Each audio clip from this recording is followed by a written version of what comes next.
Guys, welcome in to the first ever Starts of the Week episode on the Fantasy Gazelle Show. Milestone episode. Milestone part of my life, really. I mean, no wife, no kids. I'm all in on this thing, baby. Like, let's go. Now, listen. Before I get into these Starts of the Week, I did it a little differently, okay? I didn't just do chalky, look, it's week one. You're going to start your studs, okay? You're going to start your studs. So I'm trying to appeal to this is more of a,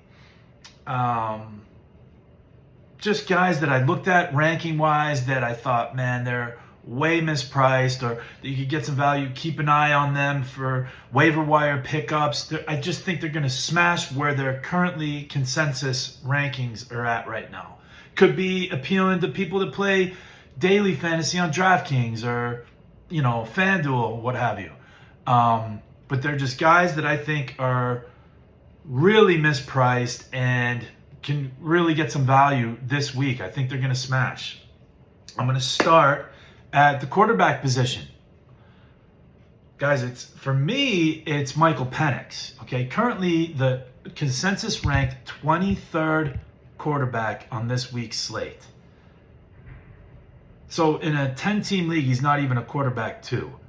He's playing at home against Tampa Bay, 47.5-point over-under, which Tampa are favored to win. So Atlanta's going in at home in the opener as underdogs, 2.5-point underdogs, in what I think is going to be an absolute shootout. Again, I try not to, and hopefully you do too. A lot changes from season to season. So like when you're going, for example, when you're going and looking at players, and you're looking at matchups, like on Sleeper, for example, I'm not sure if they do it on ESPN, but next to the name, it'll show you the ranking of the defense that they're going up against.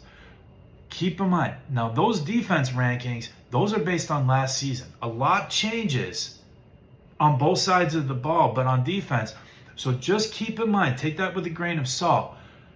Last season, though, for as bad as Kirk Cousins was, and I know everybody, I've talked about him before, I think people are a little harsh on him, but the two games that Cousins balled out in were against Tampa Bay. Balled out. I think he threw for over 500 yards in one of those games. Again, it's a different season. I get it. But what if there is a little bit of system versus system approach? That sometimes teams just have other teams' numbers, right? So let's just put all that aside. It's going to be a shootout. Michael Penix, who I don't think people are talking about enough. I love Drake London this season. I love Bijan. Who doesn't? Bijan might, I think Bijan might lead the league in rush yards. He could lead the league in pass receptions. He could. I mean, you don't know. But not a lot of weapons to feed. I've already talked about it in length with Bijan and Drake and everything like that. But Penix for quarterback 23 in what I think is going to be a shootout at home, I think screaming value. Love him. Next, running back position. So I was going back and forth on this one, and I couldn't decide. So I'm just going to talk real quick about both of them. For me, it was a toss-up between Austin Ekeler at home for Washington against the Giants, who the Giants are a really tough defense, so I get it. But it was between Austin Ekeler and Travis Etienne for Jacksonville. Let me explain. So right now, Ekeler is ranked 31 in PPR. He is listed as the number one on the depth chart, which in week one means a little bit. I'm going to do a different video on that with people not hitting the panic button on the depth chart and what they see week one, and not overreact. But he's going to get the ball to start the game. The PPR, how do I say it? Look, I just think for 31, I won't dive in too deep. I think Washington wins the game, but it's going to be a lot closer than people think because the Giants, who I'll talk about later, they have an unbelievable defense. They're going to keep it close. Eckler's going to be on the field a lot. And he was really efficient last year. For as old as he is and this and that, he was still really efficient last year. And I think he's going to get the majority of the carries and definitely the receptions. I like Eckler a lot for ranked 31. I mean, come on.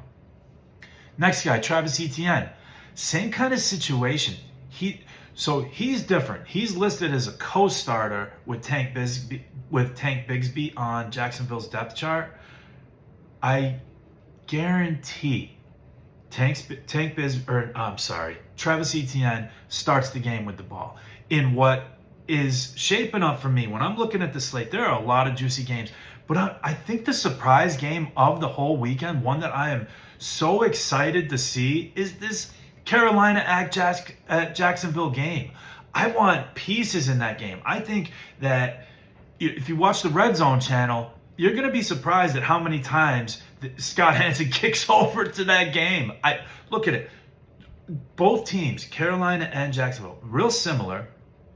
You've got a first-year head coach in Liam Cohen on Jacksonville. Dave Canales is in his second year. Love these two guys. Love them. I'm super excited about both of them. Travis Hunter's debut, which they're saying, talk about depth chart, they've started him out as a wide receiver and as a backup corner. So Travis Hunter is going to be real exciting to watch in this game. Where's the connection going to be with Trevor Lawrence and Brian Thomas? Remember, everybody's hot on Brian Thomas, but last year most of his production came with Mac Jones and not Trevor Lawrence. So that'll be interesting to see. Obviously, the running back situation in Jacksonville, I think it's going to be Etienne. That's why he's the start of the week. Currently ranked 29 in PPR. On the other side, on the other team, Chuba Hubbard's going to smash. A little underrated still. Tet McMillan's first game as a rookie, he's going to smash. There's Bryce Young's on the up. It's going to be a really exciting game. I can't wait to see that game. But Etienne is going to get the ball to start, and he's their best pass catching weapon, and I think he's a sleeper start of the week. Next group, I should say, wide receivers. I ended up going with 3 wide receivers here. My first guy, and if you heard my bold predictions episode, I'm going to keep pounding the table for this name until there's some respect put on it, and that is Demario Douglas for the New England Patriots, who I think is going to be their wide receiver 1. He's a super underrated slot guy on a team I'm really excited about in the New England Patriots. I can't say enough about how in I am on Drake May. Demario Douglas, who is currently the 58th ranked PPR wide receiver, he might be on waivers in your league. Go get him. I'm telling you, Demario Douglas will probably be the number 1 waiver wire ad going into week 2. Go grab him now. I think he's going to have a great game. They're at home against the Raiders. Should be another fun game. There are a lot of fun games on this week 1 slate.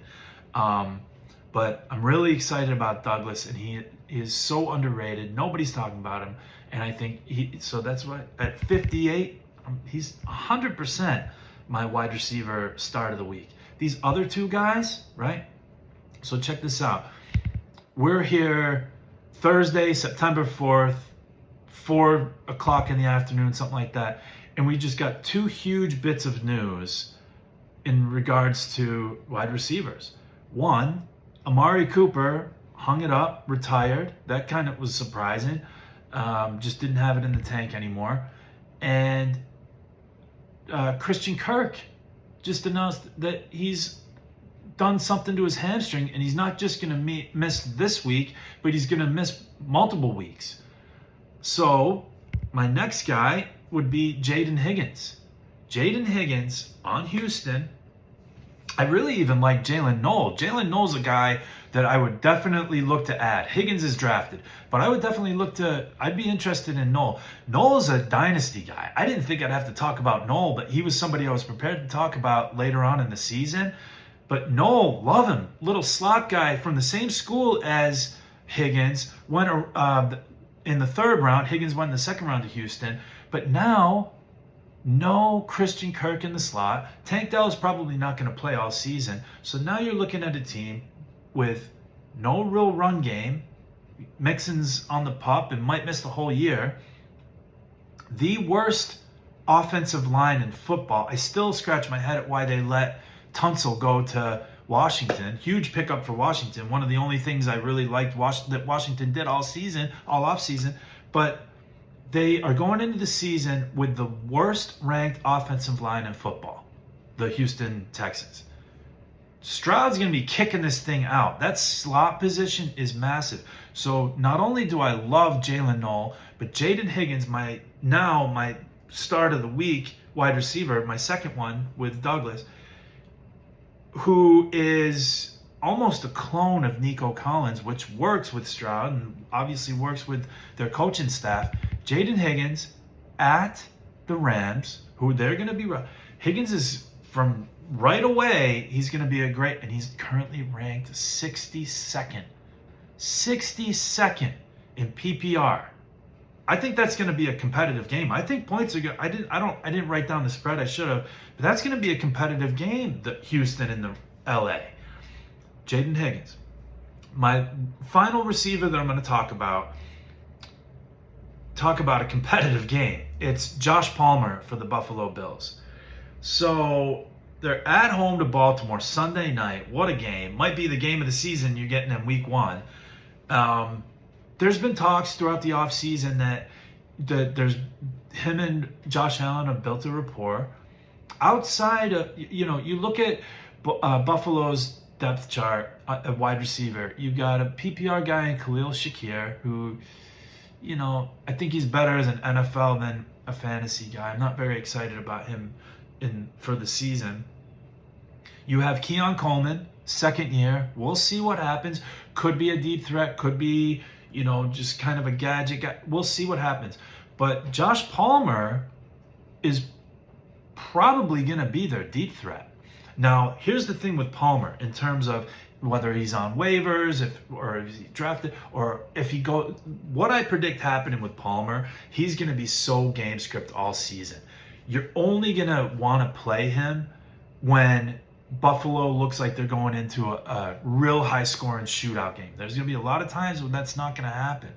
I don't foresee, like their division, for example, I don't foresee Buffalo in a lot of shootouts with maybe anybody in their division. They're probably, going to be a lot closer. Buffalo might just run away with it in the run game in some of these less competitive games. But in competitive games, Baltimore's to me gonna win the Super Bowl, but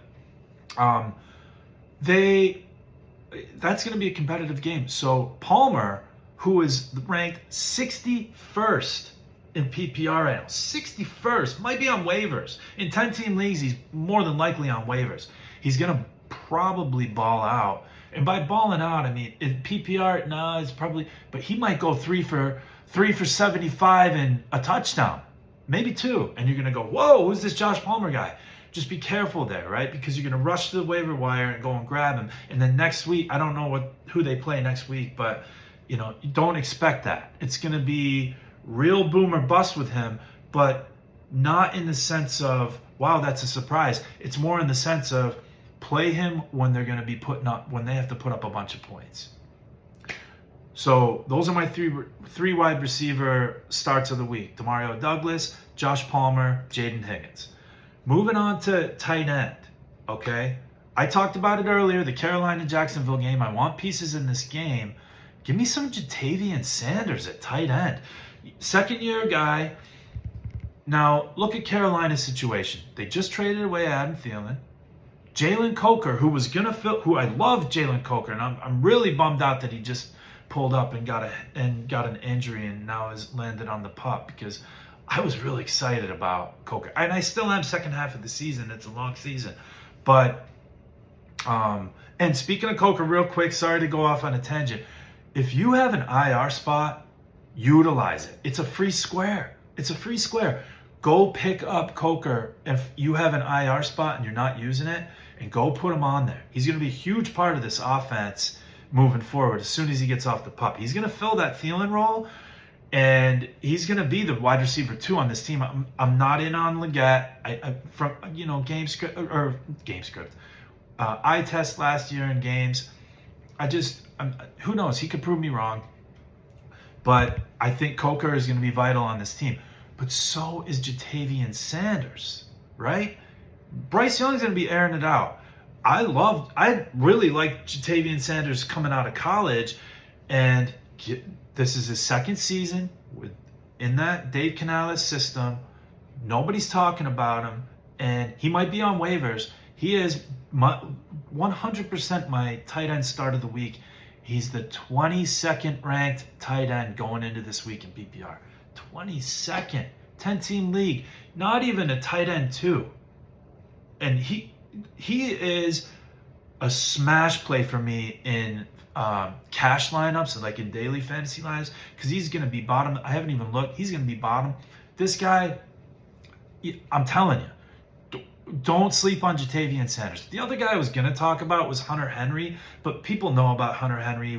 He's the 14th ranked tight end in PPR. He was showing real chemistry with Drake May last season.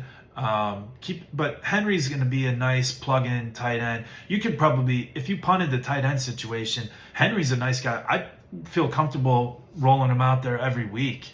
But so he's less of, he's people know more about him. But Jatavian Sanders, I'm telling you guys, Jatavian Sanders is going to have a key role with those injuries, with that depth chart on Carolina. I'm telling you, watch out. I love me some Jatavian Sanders. Now, full transparency, my leagues nowadays, I don't play in any leagues anymore that have kickers or defenses, but I want the show to be for everybody. So I did some deep diving. Kickers. The 16th ranked kicker going into this week is Mr. Daniel Carlson. Daniel Carlson for the Raiders. My big thing when I used to play with kickers, or when you do a fantasy lineup and you, I think FanDuel, you have to play a kicker. You usually want to go for someone that plays in a dome, okay? Carlson is playing at New England this week, but at that ranking, if he is on waivers, I was looking into it. This guy had, in the last 5 seasons, he's finished in the top 10 for kickers in all but one season. That was back in 2023. And on top of that, moving forward, the Raiders play the second most amount of games in the league this season in a dome. Carlson's got a boot on him. So I'm totally fine. I think it's going to be a weird first week for the Raiders. I don't know what to expect. But Carlson is a consistent thing. If the Raiders can't put it up, if it's a little, I'd look for Carlson to put up some field goals for sure. I love him as a cheap dart throw kicker this week. And then the last but not least, so for defense, the New York Giants are the 26th ranked defense this week. Okay, so they're going to be way down there. They have arguably a top 3 defense in football this year. They're a really strange team. They're like the complete opposite of the Cincinnati Bengals. Cincinnati Bengals, top 2 offense probably, right? Bottom 2 defense, but with one significant player on their defense. And that's how I look at the Giants. They have, to me, top 2, top 3 defense. That addition of Abdul Carter, they're going to be scary. I mean, that pass rush, Abdul Carter, Brian Burns, Kayvon Thibodeau, that is, seriously, they are going to be a force to be reckoned with. On offense, they have Malik Neighbors. To me, that's the only offensive piece. That's why Malik was a fade to me. Right? Like I said, I want to keep this positive. So I'm not going to sit here and go, sit this guy. I'm not doing that. But Malik Neighbors was a fade for me this season because he's the only offensive weapon I think anybody should pay any respect to if I'm an opposing defense going against the Giants. So that defense going to Washington, and I know everybody's crazy on Washington and Jaden Daniels in offense, but don't be surprised if they get off to a slow start. You got McLaurin that missed almost the entire offseason, just signed his deal, a week ago, 10 days ago. It's gonna take him a little bit. He's almost 30 years old. It'll take him a little bit to ramp up. Don't be surprised if Washington gets off to a slow start in that game and the Giants put Daniels in that offense under a lot of pressure. So for the value you're getting for the 26th ranked defense, I'm telling you. And on top of that, even though the Giants have the toughest schedule in football this season, that's a defense that is, they're an awesome defense. That's somebody that you might want to, at the very least, look at if they're on waivers and look at the schedule, because that defense is going to be something else. Real quick, so those are my starts of the week.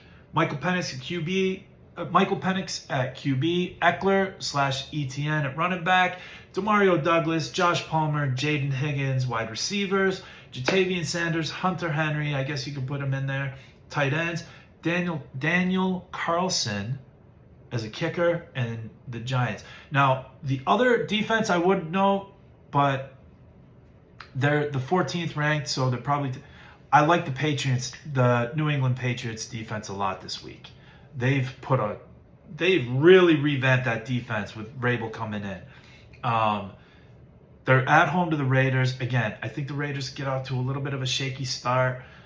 Not really super excited to roll Jonty out, whatever his name.